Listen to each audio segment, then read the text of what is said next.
Rádio Bandeirantes. Dia de gala no Jornal da Bandeirantes, gente. Estamos todos aqui reunidos, eu, Salomão Esper, Thaís Freitas, Sérgio Patrick, para comemorar os 50 anos de carreira de José Silvério. Conforme anunciamos ao longo da semana inteira, criamos uma expectativa danada para os nossos ouvintes. Hoje, uma entrevista, uma homenagem pelos 50 anos de carreira. Seja bem-vindo, José Silvério. Muito obrigado. E eu queria dizer, antes de mais nada, que estou muito grato por essa homenagem de vocês e estou me sentindo o máximo. Eu estou achando que eu sou importante, porque ser recebido por pessoas tão importantes assim faz com que a gente também se sinta importante. E eu estou me sentindo realmente velho e importante. Mas você é importante por muitas coisas, e antes da gente começar a rodada de perguntas aqui para o Silvério, a gente vai justificar o porquê da importância do Silvério com o melhor momento de uma transmissão de futebol, que é a narração de um gol. E eu vou ser suprapartidário aqui no começo. Pela lista que me passaram aqui, eu poderia muito bem escolher o gol do Guerreiro na final do ano passado contra o Chelsea, mas não farei isso para não sofrer críticas dos companheiros e principalmente dos ouvintes, né, Salomão? Você tendencioso logo no começo da entrevista. Vou deixar o gol do Guerreiro por último. Vou começar com o gol do Ronaldo. Copa do Mundo 2002, Brasil 2, Alemanha 0, em Yokohama, no dia 30 de junho de 2002. Foi o segundo gol do Ronaldo, narrado assim por José Silvério. E vem Brasil, vem com Cleberson, tocou para Rivaldo, para Ronaldo, entrou, bateu, é gol! E que golaço!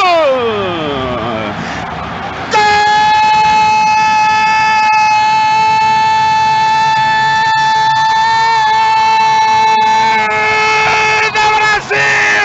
Brasil, Brasil, Brasil! Ronaldo, camisa 9! Detalhe fez a diferença, bola lançada para Rivaldo, ele abriu as pernas, deixou a bola passar e veio para Ronaldo, ele dominou e rolou pro fundo do gol de Gana. Se eu fosse poeta, faria da bola uma deusa. Se eu fosse um cantor, faria de um grito de gol uma ópera. Como não posso, eu grito.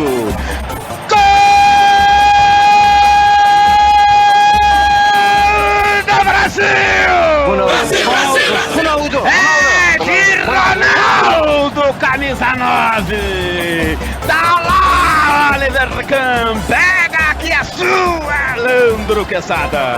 E com uma informação, com esse gol, Ronaldo chega aos 12 em Copas do Mundo. É um momento histórico, né? Da Rádio Bandeirantes, do Silvério também. Tô arrepiado, ó, não tô mentindo, vocês podem ver. É muito legal. É incrível a emoção que o futebol narrado no rádio pelo Silvério passa pra gente, né? Olha, eu não tenho nem como falar nada. Esses dias aí aconteceram tantas coisas comigo.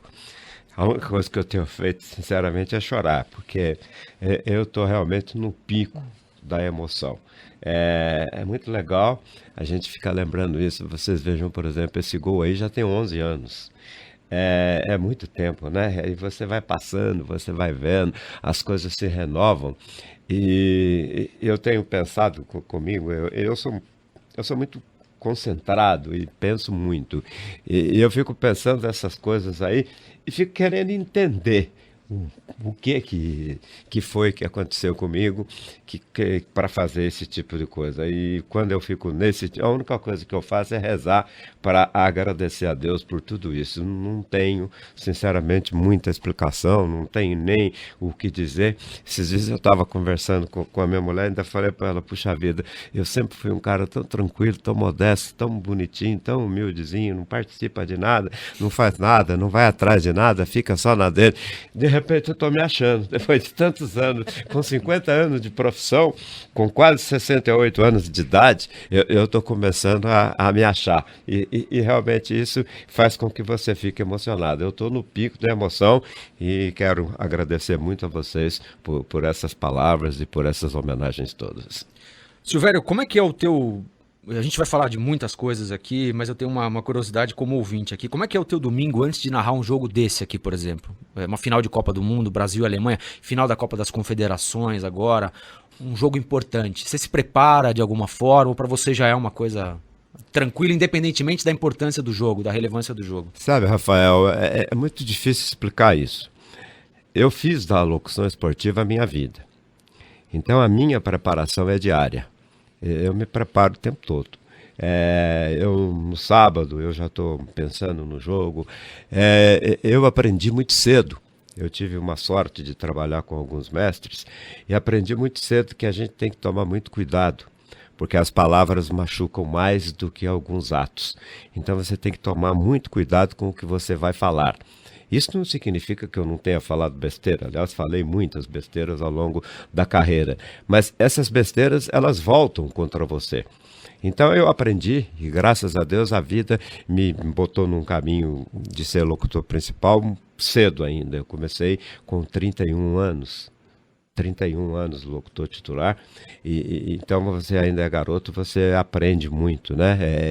E eu já era um cara experiente de rádio, eu já tinha 12, 13 anos de rádio e virei locutor principal. Isso aí tem uma carga de responsabilidade muito grande. Isso faz com que você obrigatoriamente se concentre. E essa concentração, ela é para valer, porque você tem que se concentrar fisicamente, porque se você não estiver bem fisicamente, você não aguenta irradiar nenhum jogo.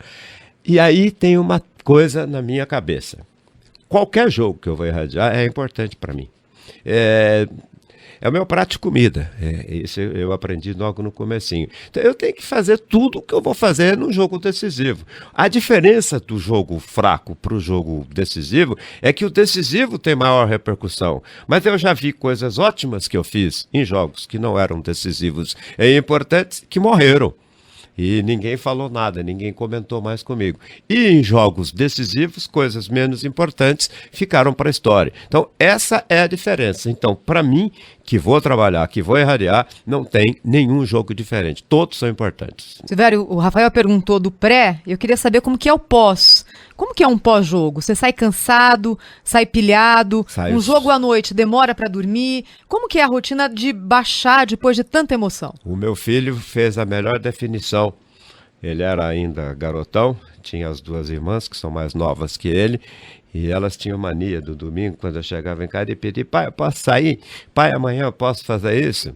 E vinha pancada, né? Pancada de voz, né? Resposta. Ele um dia chamou as duas e falou: olha, esqueçam, vocês não aprenderam até hoje que domingo não é dia de conversar com o pai, e principalmente depois do jogo. Chega pilhado, eu já sou meio pilhado, eu já ando o tempo todo, para lá, para cá. E no domingo eu chego em casa, eu continuo irradiando. Eu demoro umas 2 horas para terminar o jogo. Silvério, há uma curiosidade. Ao tempo em que eu estava procurando lugar no rádio aqui de São Paulo, reinava imperialmente como o homem do gol inconfundível, um colega seu chamado Rebelo Júnior, que foi diretor desta casa. Se existe o homem do gol inconfundível hoje, há muitos anos, é você. Não precisa nem caprichar muito para fazer justiça a você. Você acha que será possível sustentar esse tônus por muito tempo? Você que mostra esse vigor na sua transmissão, acha que no grito de gol também um dia você vai ter que modificar a técnica de dar a emoção maior do futebol? Ou até o final da sua carreira você poderá manter esse tônus? Perguntinha difícil, viu, Salomão? Como é que eu vou falar sobre isso? Eu tenho uma coisa na minha cabeça, e é óbvio que eu tenho que falar por aquilo que eu tenho na minha cabeça. Eu estou completando 50 anos de carreira. Eu tenho 67 anos de idade. Eu sou muito bem fisicamente, clinicamente, eu não tenho nenhum problema. Essas doenças pré-existentes de quando a gente chega nessa idade, eu não tenho. Eu me dou muito bem nessas coisas, eu cuido muito bem da minha vida nesse sentido. Mas eu tenho medo, sinceramente eu tenho medo.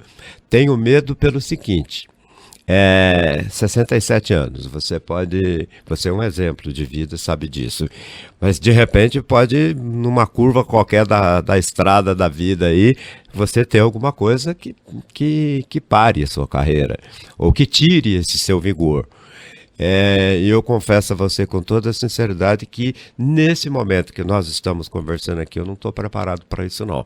Seria um choque muito grande eu ter que acabar com essa minha vitalidade. Ela é uma vitalidade também como pessoa, como homem, na minha vida do dia a dia.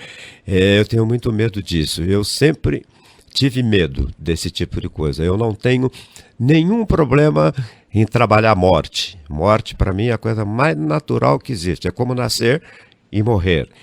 Eu passei por uns momentos difíceis recentemente e encarei muito bem a morte da minha mulher com quem eu vivia há 40 e tantos anos. Saí daquilo ali, recomecei minha vida com a mesma vitalidade, amando do mesmo jeito. Mas quando eu penso a meu respeito, eu tenho medo de mim se acontecer alguma coisa dessas. Eu não me vejo, sinceramente, não consigo imaginar o Zé Silvério sem irradiar futebol. O Zé, como é que é dentro da sua família? Eu sei que teus netos estão muito presentes, essa curtição de ter um avô tão querido, tão amado, porque são várias torcidas, a gente sabe, cada torcida tem o seu gol do Zé Silvério, né? Que guarda no celular, guarda em casa e tal. Como é que é poder compartilhar isso com eles, um negócio que você começou lá tão menino, né? E hoje você vê já os teus netos curtindo isso. O meu neto mais velho já tem mais idade do que quando eu comecei a irradiar. E você vê, a vida é tão engraçada, a minha vida tem algumas particularidades que são muito diferentes do ser humano normal. Primeiro, eu não era para ter nascido, porque eu sou filho fora de casamento, né? Eu sou aquilo que as pessoas chamam de filho bastardo, e eu carreguei isso também a vida inteira, e isso faz com que você seja diferente. Não adianta as pessoas dizerem que não há, porque há preconceito, e eu fui vítima de muitos preconceitos por causa disso. Eu e minha mãe sofremos muito por isso. Mas superamos e fomos em frente, eu e ela. Minha família era eu e ela. E nós dois fomos em frente, sempre, até a morte dela. Então você aprende a conviver com esse tipo de coisa. Eu tive a perda da minha mulher recentemente. Aí achei que tudo na minha vida tinha ido para o espaço. De repente eu reconstruí minha vida muito mais rapidamente, até brinco, eu irradiei um jogo que eu estava viúvo, que foi aquele final do Campeonato Brasileiro de 2010, que eu irradiei 4, 5 jogos aqui na Bandeirantes também. Em janeiro, segredos, né? Mas quase que no fim de janeiro eu já não estava mais viúvo. 2 meses depois eu já tinha recomeçado uma vida. Tenho meu neto, 17 anos. Há 20 dias atrás, 15, quantos dias? 20 dias atrás, 23, eu fui avô de novo. Então, eu tenho um neto de 17 anos e uma que não tem um mês ainda, é minha quinta neta, são 4 mulheres e um menino. Então, a minha vida, ela é muito surpreendente, até para mim mesmo, sabe? As coisas acontecem. Meu filho, por exemplo, que é o pai, tem 45 anos, não passava nem pela cabeça dele ser pai de novo. De repente, ele e a mulher dele tiveram mais uma filha, eles têm uma que tem 16 anos e meio. Então, é tudo muito diferente para mim. E aí você aprende a conviver. Aí volta a história.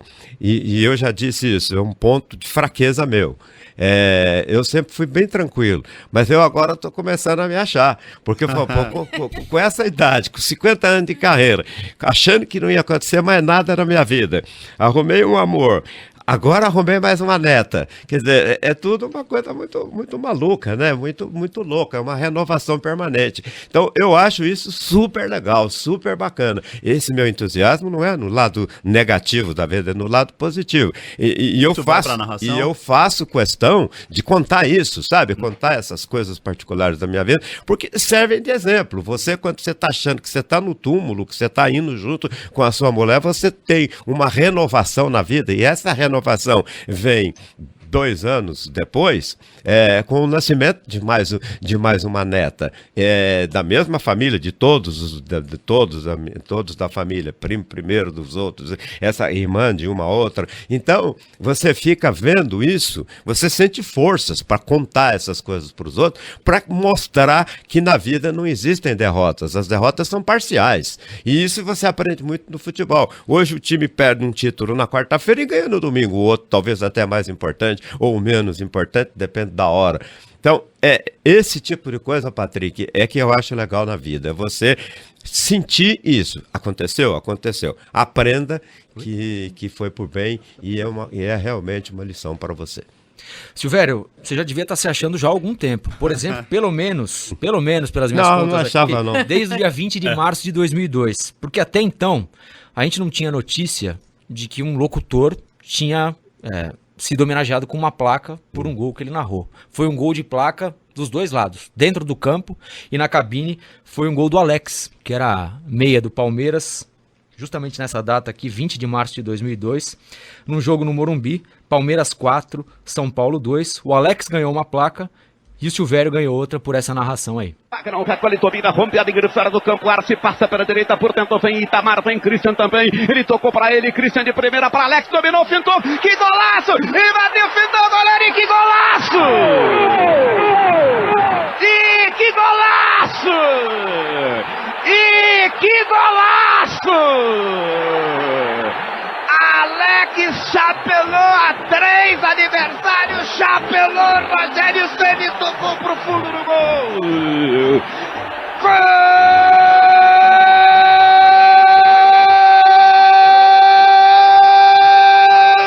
do Palmeiras! Alex, camisa 10! Um gol para enfeitar o futebol! Um gol fantástico, sensacional! Alex, sempre aparecendo na hora difícil, camisa 10. Palmeiras 3, São Paulo 0. Um gol de entusiasmar ao mais frio torcedor, Alex Miller.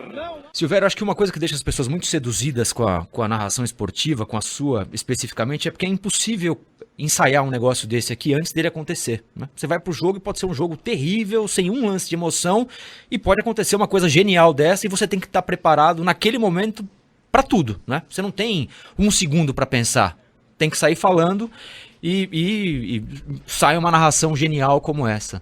Você tem que estar 100% focado no jogo ali? 100% focado. Eu aprendi uma coisa comigo mesmo, de observar os outros mais velhos.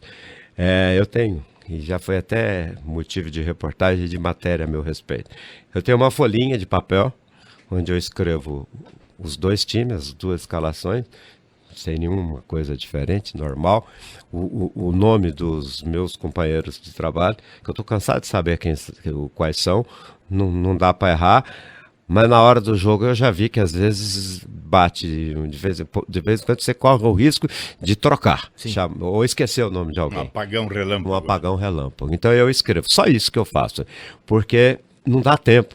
Eu já vi muito locutor que faz frase, né, gosta de frase feita e anota tudo, não dá tempo de você ler. É a maior mentira que você faz para você mesmo, que você vai ter tempo de ler aquilo. Porque se você parar para ler, você já passou do ponto. Ou não entrou no ponto. Nesse então, caso do gol do Alex, você não tinha nada a não ser a tua Você tem que falar ali. aquilo que você sente. Essa é a grande coisa do rádio, a liberdade que você tem de fazer esse tipo de coisa. Você faz, você. A transmissão do futebol é você. Se é boa ou ruim, problema seu. Você que dá um jeito É sua, de se ajeitar, a culpa é minha. Agora, Zé, você tá vendo a jogada lá. A sua sensibilidade já te mostra se. Deixa eu ficar mais esperto aqui, que essa aqui pode sair algo especial. Sim, a E sensibilidade. aí, quando a gente vê você subindo o tom, é isso que tá acontecendo. Eu acho que a grande coisa que eu tenho é essa sensibilidade. É a pilha nova, permanentemente. Eu estou sempre de pilha trocada, sabe? Pilha nova. Então, isso é que me faz acompanhar tudo que está acontecendo no jogo, porque eu não perco tempo. Eu vou. Isso é uma coisa Você pessoal. não distrai nunca, Zé? Começa a pensar na morte da Bezerra no meio do jogo. Nunca? Morre tudo. Ó, eu já irradiei futebol. Nascendo a minha filha mais nova, aliás, eu estava narrando boxe, foi o dia que o João Mendonça, que foi campeão sul-americano dos pesos pesados, ele era um corintiano que estava lutando, dia 5 de agosto de 1977. Eu já irradiei futebol. A minha mulher ficou doente muito tempo. Eu já irradiei futebol com minha mulher muito ruim na UTI, achando que podia não passar daquele dia. Eu saí de Lavras num sábado para vir irradiar um jogo Corinthians e São Paulo no Morumbi, com a minha mãe morrendo. E minha mãe, como eu disse para vocês, Minha mãe era só nós dois. O amparo da minha mãe era eu. Eu vim e no fim do jogo, e domingo tinha Palmeiras e Santos, eu ia radiar os dois. No domingo, acabou o jogo, o Carbone, que era o coordenador da nossa equipe, ligou e falou, pode voltar para Lavras. Aí já era o sinal de que ela tinha já narrei nessas condições. Narrei úlcera, né, Zé? Em 78 você estava com uma úlcera, 78 né? Eu narrei a final da Copa do Mundo, a Argentina e Holanda, sangrando com uma úlcera que tinha perfurado no sábado à tarde. Pouco antes do jogo Brasil-Itália, só que não estava tão grave quanto no domingo. E não aconteceu nada, eu não morri, não fiquei pior nem melhor por causa disso. Eu fui mais ou menos meio treinado na vida com as intempéries. Eu brinco com todo mundo, ter nascido em Itumirim, que é a cidade que tem 5 mil habitantes onde eu nasci, e que tem só 3 coisas, água, pedra e cobra, foi muito bom para mim, que você vivia pulando o dia inteiro, ou para não pisar numa cobra, ou para não pisar numa pedra, e andava descalço. Então, você aprende a enfrentar os problemas da vida desse jeito. A gente vai fazer um intervalo e voltamos logo mais com mais um bloco da entrevista com José Silvério, 50 anos de carreira. Retomamos a entrevista com o José Silvério aqui no Jornal da Bandeirantes. Gente, Silvério, a gente estava falando no bloco passado sobre essa coisa de não ter nada escrito, né? De não ter ali uma muleta para se segurar numa hora dessa, de um imprevisto completo, que pode ser um golaço como esse do Alex que a gente ouviu no bloco anterior. Eu queria saber qual é a sua opinião sobre bordão para locutor esportivo. Você é um locutor que não usa bordões, outros usam. Essa foi uma decisão consciente sua ou também foi algo que foi se desenvolvendo ao longo da sua carreira? Então, por incapacidade de criar um bordão legal, né? Não, porque eu acho que não existe bordão legal. Se você discutir esse assunto, é muito difícil porque você vai ferir alguém, ofender alguém, né? Então, eu, pelo contrário, eu nunca ofendi ninguém a minha vida inteira, não vai ser agora que eu vou ofender. Zé, desculpe interromper, é que é tão claro e nítido que há narradores, companheiros seus brilhantes, mas que insistem em repetir a mesma coisa. Um bordão longo. Em qualquer jogada que sai o gol tem, porque ele já se habituou àquilo. Toda jogada foi magistral, esse é o momento supremo. Não, é um negócio que ajuda você na hora ouve também, aquela fastidiosamente repetida. Perfeito. Então, é isso que... eu acho exatamente isso que você falou. Você adivinhou meu pensamento. Não tem, Rafael... Eu já defendi muito a classe de narrador esportivo, do fato de dizer, locutor esportivo não cria nada, locutor esportivo é analfabeto, locutor esportivo é isso, locutor esportivo não sabe falar. Eu sempre disse o seguinte, eu não sou um posto de cultura, não sou nenhum intelectual, não sou nada de excepcional, mas também sou longe de ser analfabeto. E também eu vou narrar futebol, não é para ensinar ninguém, eu não estou dando aula. Eu estou irradiando futebol. Eu estou mostrando o que está acontecendo no campo. É o jogo que é importante para mim. Então, no jogo não cabem certas afirmativas. Eu vou ficar dando aula na hora do jogo? Eu vou ficar falando bordão na hora do jogo? Bordão é uma coisa que... Tem muito bordão que o cara fala que ele que criou. Não é verdade. Tem muito bordão que vem do povo pro locutor. E tem locutor que tem bordão que vai do locutor pro povo.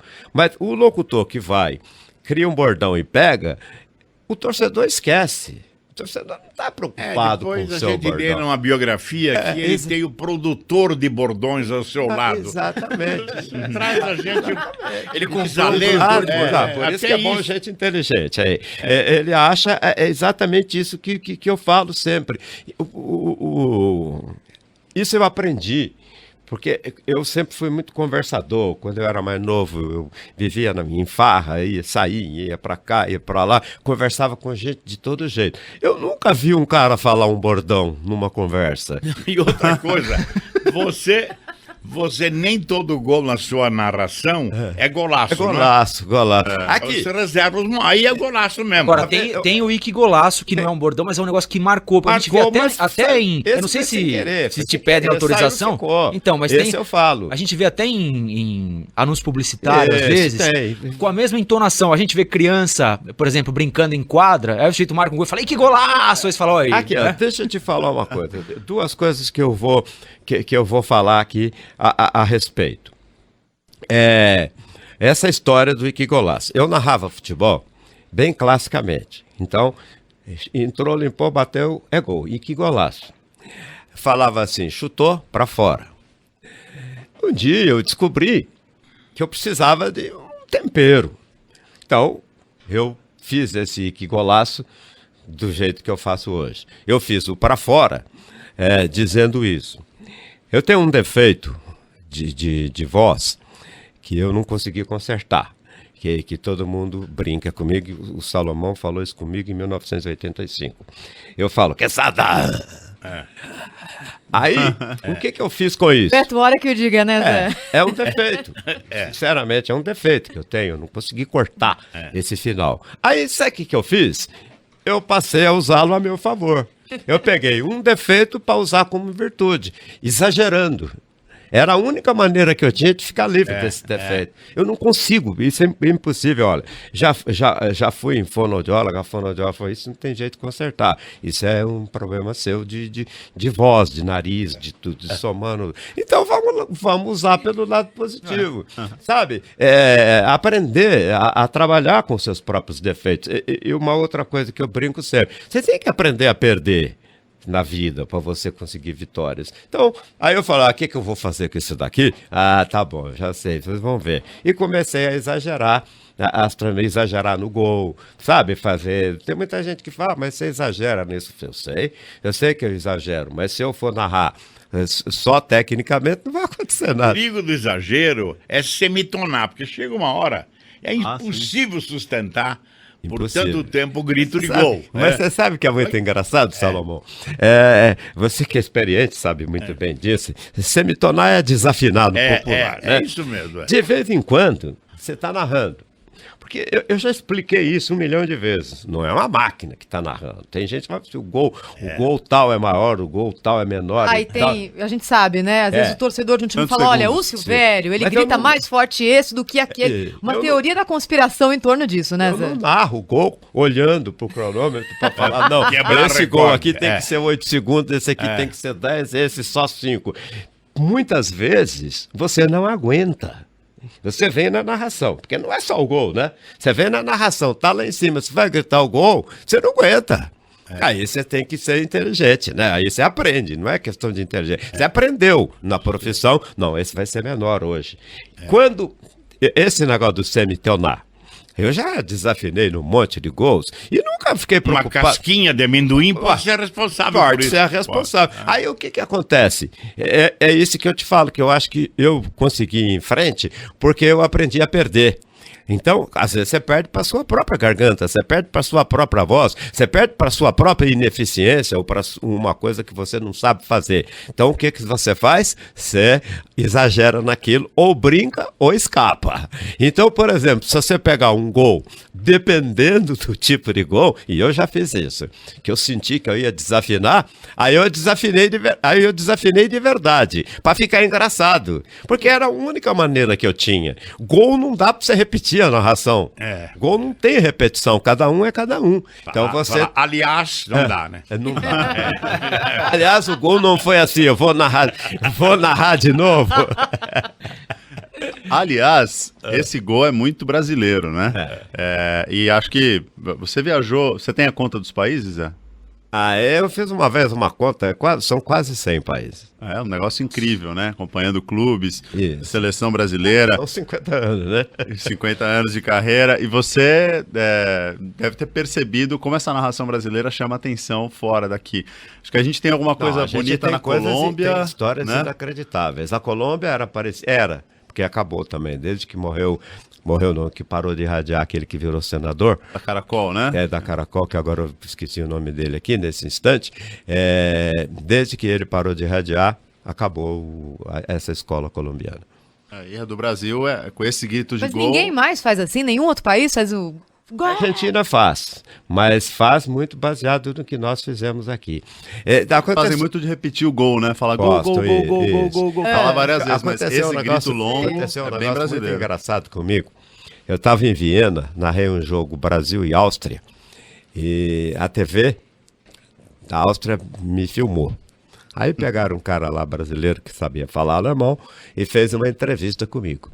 Mas sabe aquela coisa, entrevista durante o jogo, passa trecho do jogo, e você não tá nem aí, né? Você nem sabe se vão passar no ar ou se não vão passar. Aí no dia seguinte, eu peguei o táxi no hotel e fui para o aeroporto de Viena, que eu ia embora para outro lugar lá. Olha, fizeram fila para me pedir autógrafo no aeroporto de Viena. Eu falei, mas o que está acontecendo? Aí eu fui descobrir que era o grande jornal falado da televisão, era o que me entrevistou e botou trechos da minha narração. E os caras acharam o máximo, né? Eu ainda brinquei e falei assim, puxa, eu devia falar alemão que ficava por aqui. Porque tem palavras compridas, Nossa, né? não dá pra narrar. Mas o gol alemão dá pra narrar. O gol alemão é Tor, né? Então dá pra narrar, fica até bonito. Francês né? é que é estranho, que é Beat, né? Beat. O Edgar Perez o nome do narrador. Silvério, é impossível que você ouça perguntas novas depois de tantas e tantas entrevistas e a curiosidade quase não muda. Mas você acha fundamental para a carreira de um grande locutor esportivo a omissão do clube de sua preferência? Você acha que é fundamental? Se você falasse que é corintiano, toda a transmissão, como o Geraldo José de Almeida não escondia que era São Paulino, você acha que isso limita? Você deixa de ser o locutor de todas as torcidas para ser de uma? Há alguma restrição? Eu não acho que limita não, mas é perigoso. Nos tempos de hoje isso é muito perigoso. O torcedor que está lá na arquibancada, ele não pensa muito na hora do jogo. Eu conheço alguns torcedores que tratam a gente de forma maravilhosa. Vem, pede autógrafo, conversa, você é um ídolo dele. Na hora do jogo, se você narrar o gol do time dele de só 5 segundos, ele já te xinga. Então, eu acho isso. Agora, no meu caso, eu nunca falei o time que eu torço assim diretamente, porque realmente eu não torço futebol, assim, especificamente. Eu já torci para todos os times. Um mau costume dos seus companheiros. É um mau costume. Falar, não, eu torço para o time de Santa Rita do Passa Quatro, a sua cidade de origem, e quer convencer a gente que não torce. Né, Mas eu posso te contar uma coisa? Vamos ver. Eu torço e muito. Só que eu tenho uma coisa boa. Eu sou criticado e sou chamado de elitista na transmissão. Aí eu não concordo, porque eu gosto realmente dos times grandes, né? Eu não tenho algumas coisas, papas na língua de falar. Por exemplo, o Corinthians está jogando a Libertadores com o Boca, final. Corinthians é Brasil. Eu jamais falo isso. O torcedor do São Paulo quer que o Corinthians morra. Não tem nenhuma dúvida. Não tem alguma dúvida disso? Não tem. Agora, eu não falo que estou torcendo pro Corinthians. Mas eu estou torcendo pro Corinthians. Já torci pro São Paulo, torci pro Palmeiras em Libertadores. Já torci para um, para outro. Já aconteceu comigo de mudar a torcida durante o jogo. E você, às vezes, é feito muito daquele momento, daquela emoção. Pelo comportamento condenável do time. Do torcedor, às vezes, com você, do time em campo. O time começa a jogar bem, como é que você vai torcer contra? Você pega, por exemplo, Corinthians e São Paulo, quarta-feira. O Corinthians começou a engolir o São Paulo. Não tem jeito de você torcer pro São Paulo. Eu brinco com todo, eu não sou burro, eu vou torcer para apanhar. Não, o Corinthians tá dominando. Eu queria que o Corinthians fosse campeão. Quarta-feira agora, exemplo aí. Já torci pro São Paulo um monte de vez. O dia que eu irradiei a primeira final de Copa Libertadores, que o São Paulo foi campeão, que foi contra o News Old Boys, eu fui até em Rosário e depois fiz o jogo aqui do Morumbi. Eu torci pro São Paulo loucamente, até porque o Tele era meu amigo. Então, torci para todos. Palmeiras, campeão da Libertadores em 99 contra o Deportivo Cali. Agora, eu falo para as pessoas, no meu caso, locutor esportivo em São Paulo. A torcida do Palmeiras gosta de mim. Do Corinthians, do São Paulo, tudo entre aspas, porque é tudo de momento. Tem Palmeiras, Santos, tem Palmeiras e Deportivo Cali. Decidi na Libertadores, no Palestra Itália. Eu não sou burro. Graças a Deus eu não sou burro. Eu não vou torcer pro Deportivo Cali jamais. É óbvio que eu vou torcer pro Palmeiras. Isso não tem como discutir. E sei que o torcedor do Corinthians não gosta disso, porque ele quer que o Palmeiras perca pro Cali. Ele vai torcer pro Deportivo Cali uma vez só. Eu também vou torcer, mas eu não vou torcer pro Deportivo Cali nenhuma vez. Eu vou torcer pro Palmeiras ganhar. O Corinthians foi campeão da Libertadores. contra o Boca, né? Eu narrei o gol do Romarinho, que foi eleito aí no UOL, aí na internet, o gol mais bonito da narração. E você acha que eu não tenho que caprichar? Porque o gol do Corinthians vai ficar para minha história, vai ser importante para mim. O gol do Boca, eu não sou locutor argentino, então eu mudo meu time todo jogo e não tenho nenhum medo de confessar isso. Muito bem. Zé, você bate o olho num jogador novo e já sabe se ele vai ter algo de especial depois de tanto tempo observando futebol? Dá para criar também essa percepção diferenciada? Rigorosamente não, mas há uma tendência. Há uma tendência. Até porque não são tantos que chegam lá. Zé, a Thaís me leva a outra pergunta interessante. Você, quantas vezes já ouviu falar, esse foi o descobridor do Pelé? O descobridor do Valdemar? Alguém precisa descobrir o Pelé? Não. Ele não apareceria de qualquer maneira? Existe. Descobridor parece que meteu a mão na terra e tirou como se tira aquele crustáceo. Como é que chama O caramujo? Não, aquele de comer aí do Siri. lodo. Não é? O Siri? O Siri. Caranguejo. Descobriu o quê, pô? Caranguejo, Quem é que vê o Neymar jogar? Aí eu descobri. Tem duas coisas. É. É uma bobagemzinha. Eu sou moleque, do tempo que fui para Belo Horizonte, à noite era uma festa. Né? Eu tinha 18 anos, o centro de Belo Horizonte era cheio de casas de prostituição e a gente vivia passeando por essas casas. Tinha, eu acho que aqui só você que é mais ou menos desse tinha negócio de dançar com cartão que picotava, né? Então, tinha um montanhês. Salomão gastou muitos cartões desses. E elas fingiam que gostavam de você pra você continuar dançando e picotando o cartão, e dando despesa. Mas a gente também fingia que gostava, né? Levava flor, levava bombom, tava sempre querendo uma beiradinha de graça. Então, a gente, nesse período, a gente aprende muito para a vida.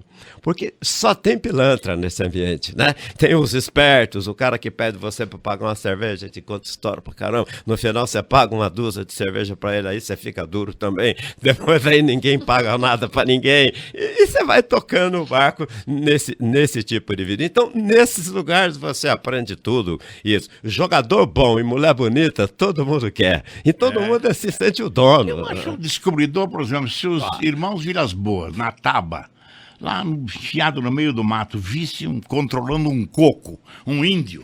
Aí, bom, o Vilas Boas descobriu, trouxe uma civilização, um índio, né? O Pelé não tem jeito de ser descoberto ou não. É igual o caso do Neymar. Eu, por exemplo, eu vi um monte de... A gente ouve algumas coisas ao longo dos anos que são muito engraçadas. Tem uma palavra que eu detesto. Ela chama mas. O cara chega e fala, não, o Silvério é um bom locutor, mas ferrou tudo, né? Versativa já estrepou. Tudo, já acabou com você, não é? O elogio já era, O né? elogio já foi. Então é aquela história, eu vi. Cara, o Neymar começou a jogar. Quanto tempo, Patrick? Você que é melhor que eu. 2009. 2009. Começou a jogar em 2009. Ele é bom, mas eu falo, pô, que mais? Ele é bom, pô. Ele é bom, muito bom, e marcou um golaço narrado pelo Silvério. Foi um gol contra o Flamengo, Santos 4, Flamengo 5, no dia 27 de julho de 2011. Foi aquele gol que o Neymar marcou, que foi eleito pela FIFA. Isso, o gol mais bonito do ano. Gol do ano. Gol Puskás. O Silvério narrou esse gol. Tem Neymar, fintou, bateu e que golaço!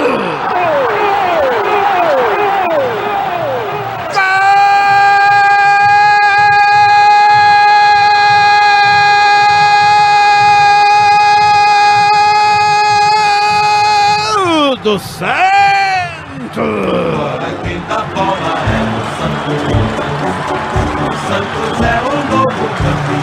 Ele dominou e entrou na defesa do Santos com uma facilidade que só o craque pode fazer. Entrou na saída de Felipe, tocou de leve e botou no fundo do gol. Mais um golaço de Neymar.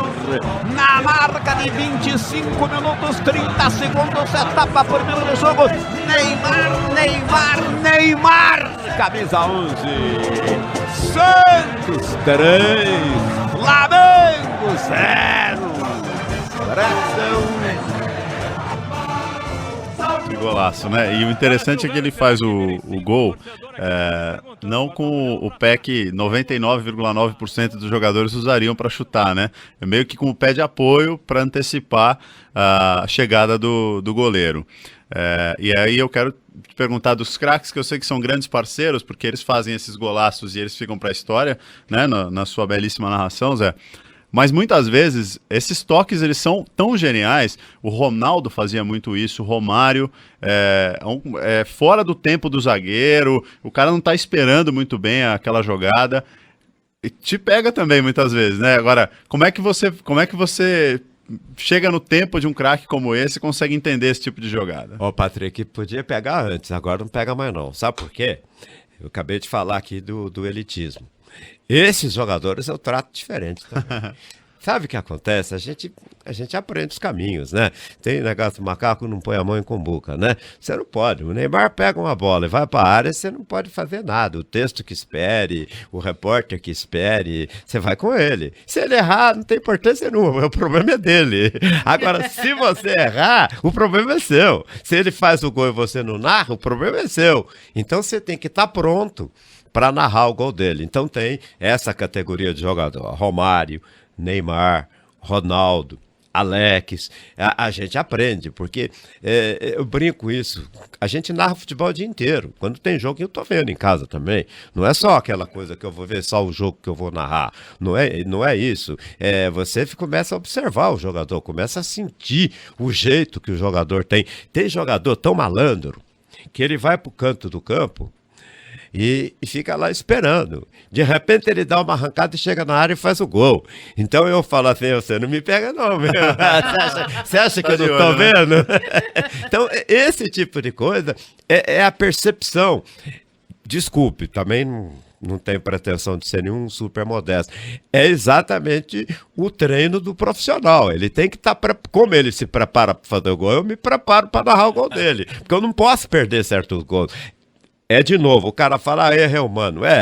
Mas tem gol que você não pode perder, porque não vai ter outro igual. Sabe, aquela coisa de, o cara fez, se você não narrou direito, um abraço.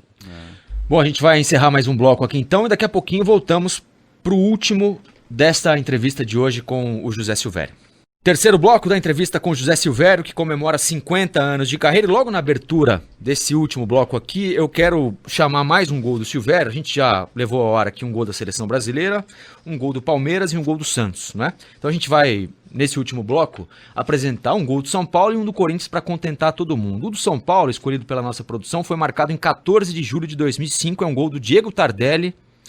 São Paulo 4, Atlético Paranaense 0, é a última Libertadores conquistada pelo São Paulo. E o São Paulo tenta descer de novo no campo de ataque, a bola vai sobrar aqui na esquerda, sobrou para Mineiro, tá livre Souza, ele tocou para Diego Tardelli, fintou, bateu, é gol! Gol!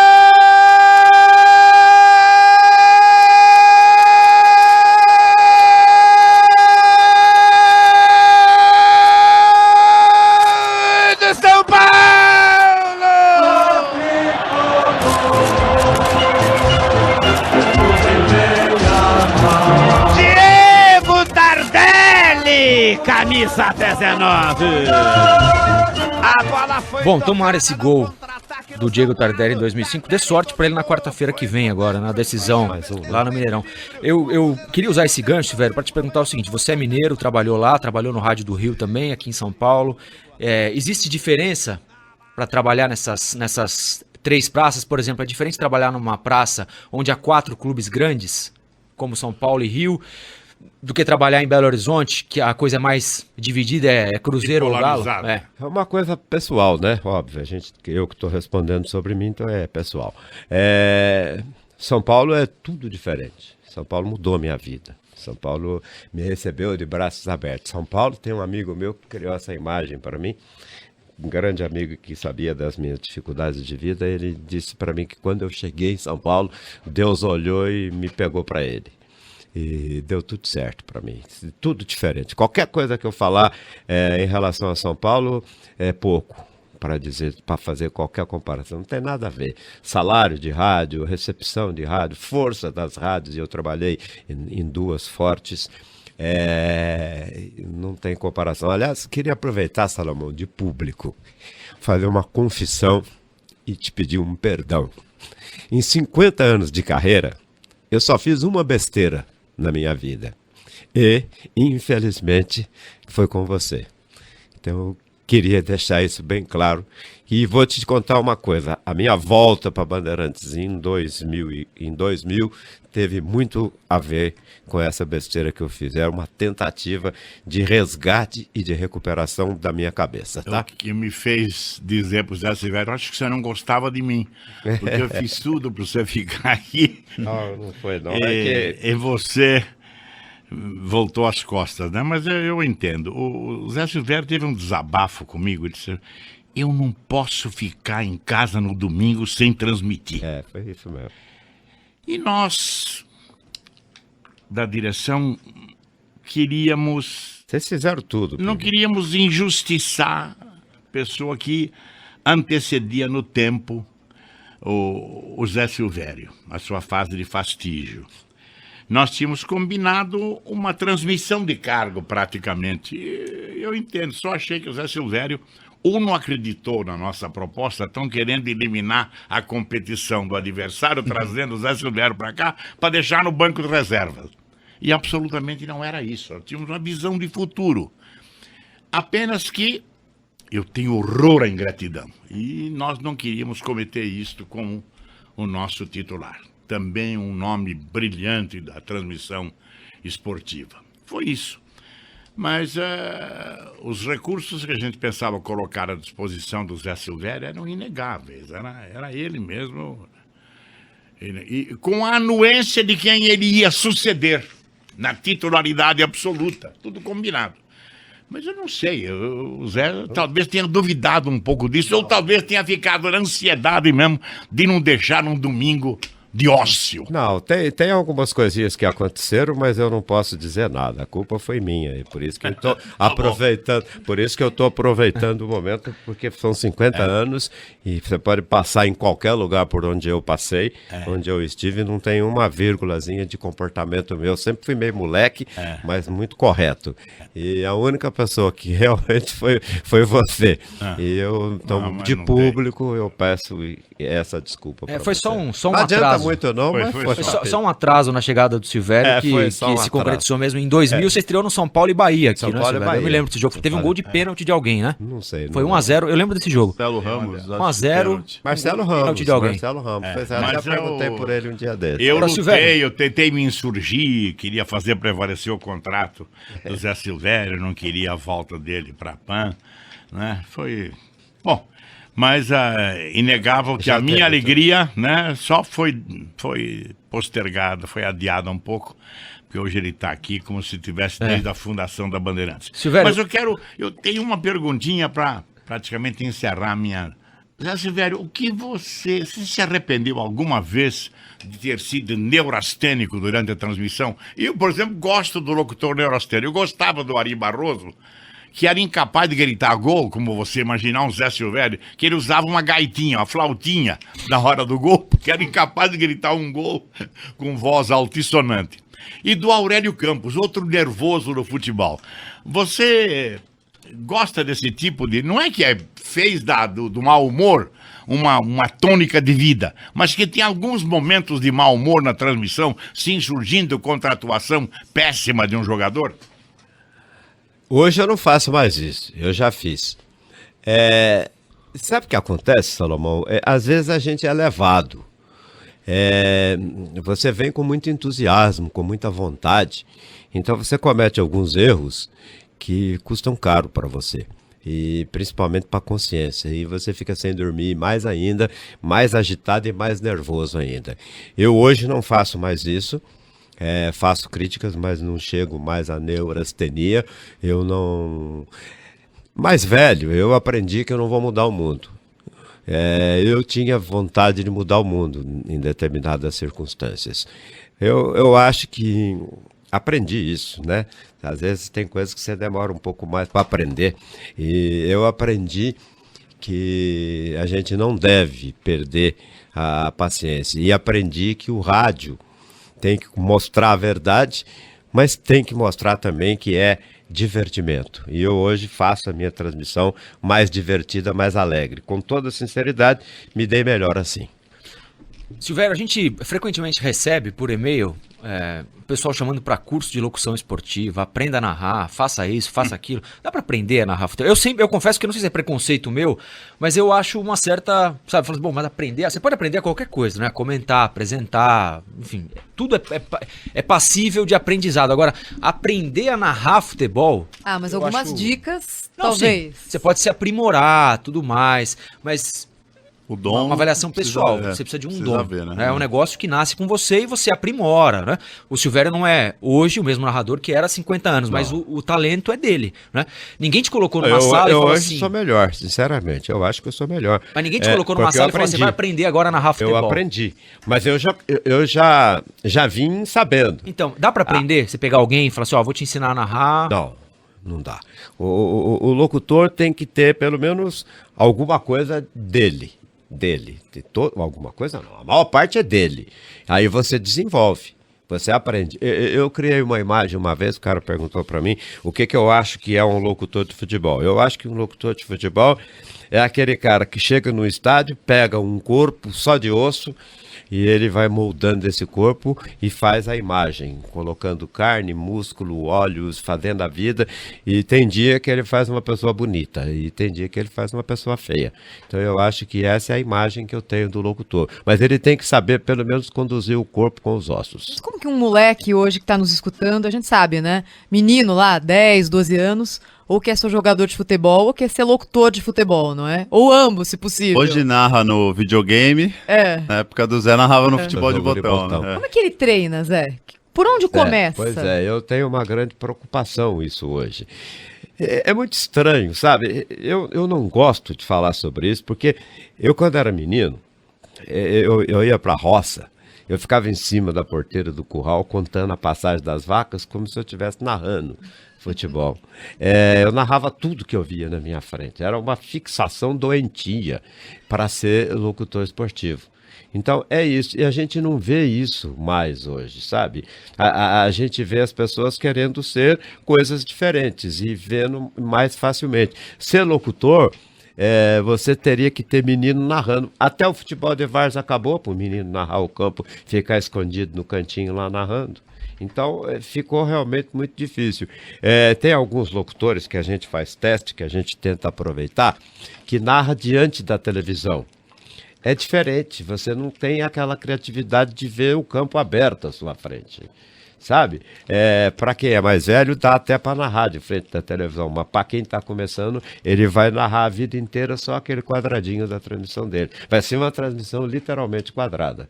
E não é uma transmissão rica e grande de uma visão. Então, é diferente hoje, diferente. E tem gente que fala, essa é uma coisa que eu vivo brigando até por isso, que é porque o rádio está acabando. Eu vou falar aqui, a Rede Globo, com todo o poder que tem de comunicação, tentou fazer contratação de locutor esportivo. Fez um teste, pegando algumas pessoas, não achou ninguém até hoje. Alguns que estão no Sport TV começando, eles já desistiram deles também. Sabe, tem que ser uma coisa, não é fácil. O locutor esportivo é o negócio do que o Salomão falou do Pelé, descobriu o Pelé. Ninguém vai descobrir o Pelé, Pelé se descobriu. É a mesma coisa do locutor esportivo. De repente pode surgir um aí de qualquer lugar do mundo. Mas assim você fala, não, eu vou treinar. Se fosse assim, eu teria treinado meu filho. Mas não, né? Mas não, sucessor, vai ficar no meu lugar lá. Mas não tem jeito, não tem nada a ver. Zé, e a evolução do jogo? Era um jogo em 1963, mais cadenciado, com outro ritmo. Imagino não tão difícil de narrar quanto os de hoje, né? E você acompanhou essa mudança e essa evolução do futebol, que hoje tem os jogadores têm um físico impressionante e a movimentação é frenética dentro de campo. Né? Você sabe, Patrick, algumas pessoas perguntam se eu me acho o melhor locutor. Eu falo, não sou nada. Eu sou um bom locutor, sou um profissional muito sério, levo a minha carreira muito a sério. faço tudo que eu posso para me dar bem. E eu tive uma coisa boa, essa vontade de fazer, essa percepção. Sabe quando você vê que aquilo é a única chance que você tem na vida? Foi mais ou menos isso que aconteceu comigo. Então eu vou narrar futebol, é o meu prato de comida que está lá. E isso era mais sério ainda, uns tempos atrás. Mas eu sempre levei isso a sério. Então, eu não tenho que inventar nada, eu não tenho que fazer nada. Eu tenho que narrar aquilo que eu estou vendo. Eu enxergo bem, eu vejo bem. Eu tenho o que eu acho mais difícil de fazer na locução esportiva é passar aquilo que eu estou vendo por rádio. E eu tenho facilidade para fazer isso. Então, você vai fazendo isso, você vai acompanhando. Um dia, eu estava narrando um jogo no Morumbi, e isso daí já tem uns 15, 20 anos, mais ou menos, já tem muito tempo, não vou lembrar exatamente.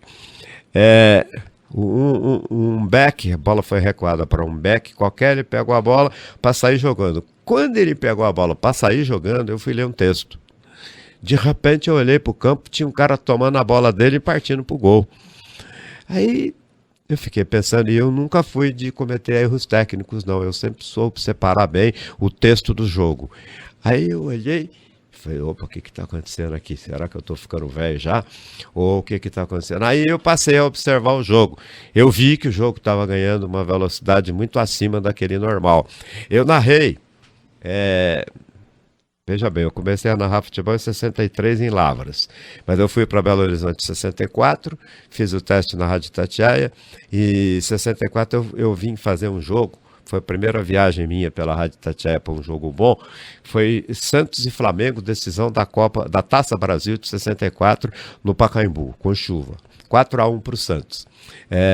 O Santos campeão com aquele ataque do Orval, Mengalvo, Coutinho, Pelé e Pepe. O Flamengo era Joel, Moacir, Henrique, Didi e Zagallo. Olha os dois ataques. Então, eu comecei a narrar esses jogos. Eu fazia muito jogo. Estava sendo construído o Mineirão, o Campeonato Mineiro era fraco. 65 era o quarto centenário do Rio de Janeiro. Eu fiquei mais no Rio do que em Belo Horizonte. 65, até por ser novinho, sozinho em Belo Horizonte, não tinha compromisso com ninguém, solteiro, eu ia para o Rio para narrar esses jogos todos. Então eu vi essa geração toda, porque era uma geração pouco depois da Copa de 62, né? E eu vi todo mundo jogar e ficava prestando atenção e fanático por futebol, via tudo que tinha de futebol para ver quando era possível, porque na televisão fazia um jogo ou outro, quase que muito, mas a gente assistia jogo pelo rádio. Então, assistindo pelo rádio, eu comecei a descobrir que dava, né? Mata no peito, rola pela direita e passa para cá, o outro vai lá e tá pedindo a bola na ponta esquerda, aí você narra o campo inteiro. Hoje é impossível, você não faz mais isso. Primeiro, ninguém mata a bola no peito mais. Não existe mais. Na coxa, então, não existe mais. Hoje o cara pega a bola, já tem 2, 3 atropelando ele. De vez em quando... Hoje é mais a jogada, Zé, e menos o todo. Tem bolas hoje difíceis que o atacante vai chutar, o back chuta junto com ele. Você não sabe quem chutou. Sabe? Mudou muito. Antigamente tudo era muito claro, sabe? Você não errava o chute, não errava os cruzamentos. Hoje não, você tem que estar ligado o tempo todo. E o futebol ficou veloz demais, mas veloz demais. E todo mundo é forte hoje. Tanto que a idade do jogador de futebol cresceu muito. No meu tempo, o cara ia chegando aos 28 e já começava, já vai estar perto dos 30, já vai parar. Hoje o cara tem aí gente, Rogério Ceni, com 40 anos. Então, você vê essa mudança física do ser humano. E essa mudança física do ser humano chegou ao futebol. Então, a narração hoje, desculpe falar, as pessoas vão achar ruim o que eu vou dizer, é muito, mas muito mais difícil do que era antigamente. Tem negócio de rádio, errar, não errar, fazer isso, fazer aquilo. Eu aprendi também isso bem, e isso eu aprendi aqui na Bandeirantes depois que eu vim para cá agora. YouTube tem um monte, e até esses dias eu tenho visto um monte de jogo, eu narrando com a imagem da TV. Então, os caras cobram essa precisão de narração. Então, tem muita gente que o Silvério tinha que ser o locutor da Globo, tinha que ser o locutor da televisão, porque ele narra em cima, ele faz isso, aquele negócio. Então, aí eu não quero ir para a televisão, nunca quis. Meu negócio é o rádio mesmo. Mas você fica feliz de ver você fazendo aquilo com precisão ainda. Então, essa coisa fez uma mudança enorme na transmissão. Hoje você tem que tomar cuidado com os textos, tem que tomar cuidado com as chamadas para não perder lance, senão você perde. Tem uma montagem dessa perfeita na internet, viu, Silvério? Que foi um gol meio confuso também, que foi o gol do Guerreiro contra o Chelsea na final do Mundial, agora em dezembro. Rolou para Davi Luiz, que tirou dali, afastou como pôde, mas o Corinthians retomou com o Alessandro. Alessandro dominou, girou um pouco mais atrás, deu para Chicão. Chicão ajeitou, tocou no comando para Paulinho, soltou para Jorge Henrique, para Paulinho. Dominou, fintou, limpou, largou para Danilo, fintou, bateu, defendeu, o goleiro desceu, tocou, Guerreiro, é gol!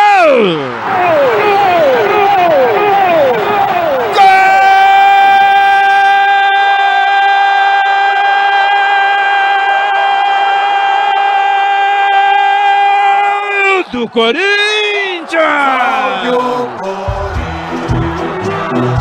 É de Guerreiro, camisa 9. Uma bela jogada, Paulinho, Danilo, um chute, a defesa, a bola subiu larga na boca do gol.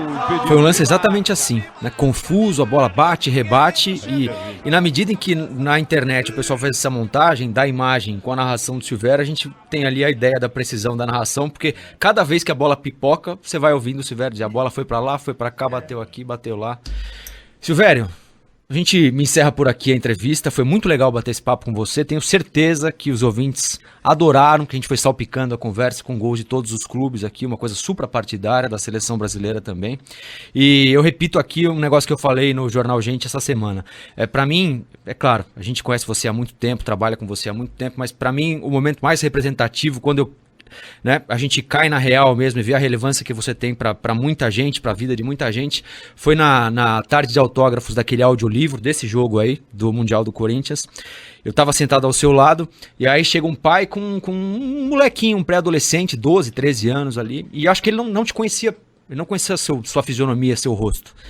E ele chegou, parou na sua frente, você pegou o livro, começou a assinar, e aí acho que o pai percebeu que o menino não sabia quem era. Aí o pai falou pro menino, falou, esse aqui é o Silvério, Mas na hora, sabe, parecia que o menino estava sendo apresentado, sabe assim, uma pepita de ouro, o olho dele arregalou, e ele falou, nossa, ele fez assim, nossa, sabe, nossa, não acredito que é o Silvério. Ele começou a falar com o Silvério, perguntar, e você via a emoção do menino ali, sabe, porque é um garoto de 12 anos, apaixonado por futebol, que tá habituado a ouvir o Silvério e se emociona ao ouvir as transmissões do Silvério. Então aquilo pra mim foi muito legal. Teve um outro, nessa mesma fase aí, daqueles autógrafos do videolivro, teve outro que falou pro pai, que fez mais ou menos essa mesma coisa. Só foram dois fatos parecidos e eu fixei bem. Ele falou, mas ele existe de verdade? É isso. Muita gente tem esse sentimento. Tem gente que pensa que o locutor é só a voz no rádio, né? Parabéns. Obrigado por tudo, tenho certeza que estou falando por todos os ouvintes aqui, por todo mundo que curte futebol.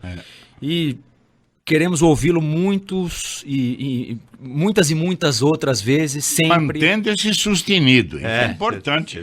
Porque vem por aí eventos importantíssimos. Mas aí muito, 67 já começa a pesar, viu? Não, e estamos com você sempre na escuta, principalmente agora, eventos importantíssimos que vem por aí, a Copa do Mundo no Brasil. E sem dúvida alguma, as suas narrações vão ser um fator marcante nesses eventos, assim como o bom desempenho do Neymar, dos nossos atletas, vai estar todo mundo de olho nisso. E a trilha sonora da Copa do Mundo vai ser sua narração, não tenho a menor dúvida disso. Muito Parabéns obrigado. Mais uma vez. Eu espero que seja verdade, não que você disse que seja verdade, que eu continue narrando ainda por algum tempo. E eu queria dizer o seguinte, é um agradecimento que eu tenho. Eu vim para Bandeirantes em 2000, vim com uma grande felicidade, vim sabendo que eu precisava resgatar alguma coisa dentro de mim. Fiquei muito feliz de estar aqui e, sinceramente, mesmo sem querer falar mal da outra emissora que eu trabalhava, não é isso, ela foi super importante na minha vida, mas eu devia ter ficado aqui em 85, porque com certeza absoluta minha vida teria sido diferente. O meu Que crescimento... alívio que você me dá, O Silvério. meu, crescimento, o meu crescimento aqui na Bandeirantes foi sensacional. Peguei algumas pessoas que continuam meus amigos, o Marcelo Parado, o Fernando Vieira de Mello, o Carbone depois, nessa sequência daqueles que me dirigiram aqui na Bandeirantes.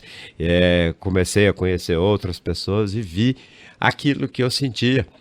Porque a primeira rádio que eu trabalhei era uma rádio da Bandeirantes, a Rádio Cultura de Lavras, em 1963 era da Bandeirantes. Eu tenho a minha carteirinha com o símbolo da Bandeirantes, que não era exatamente esse que tem hoje, mas era mesmo isso. Eu tenho essa minha carteirinha de 63. E foi um crescimento muito grande. A Bandeirantes é exatamente o que eu tinha quando menino, que eu comecei a ouvir a Bandeirantes em 1959, 58, 59, que eu comecei a ouvir a Bandeirantes, porque era a rádio que a gente pegava, e embora a gente acompanhasse mais em Itumirim o futebol do Rio, eu comecei a descobrir o futebol. Na verdade foi em 57 que eu descobri o futebol paulista, ouvindo pela Bandeirantes, que tinha Pedro Luiz e Edson Leite. E aqui realmente é a rádio do esporte no Brasil. E hoje ela não é só do esporte, é do jornalismo também. Esse hoje não é hoje só, exatamente. E esse crescimento que eu tive profissional, esse reconhecimento, deve-se muito a esses 13 anos de Bandeirantes. Aliás, agora, dia 1º de agosto, eu já completo 13 anos de Bandeirantes. Então, é realmente um marco sensacional. E também já disse isso pessoalmente, para o Patrick, para o Carbone, e profissionalmente no ar, porque eu não sei se é defeito, se é virtude, eu sou muito sincero, o que eu falo, o que eu penso, eu não escondo, às vezes eu assumo alguns riscos por bobeira, mas assumo. Eu nunca trabalhei em nenhum lugar na minha vida inteira, de 50 anos, com um ambiente de trabalho tão legal, tão amigo. Você abre o microfone para narrar um jogo, você só tem que narrar.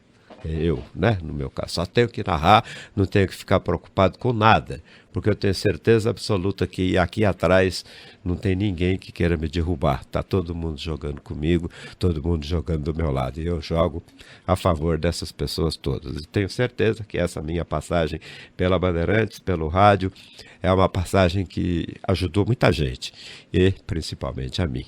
Muito obrigado pela homenagem de vocês. Sinceramente, o jornal de vocês é tão importante que eu nem merecia tudo isso. Valeu, Silvério. Um abraço. O Jornal da Bandeirantes, gente, prossegue.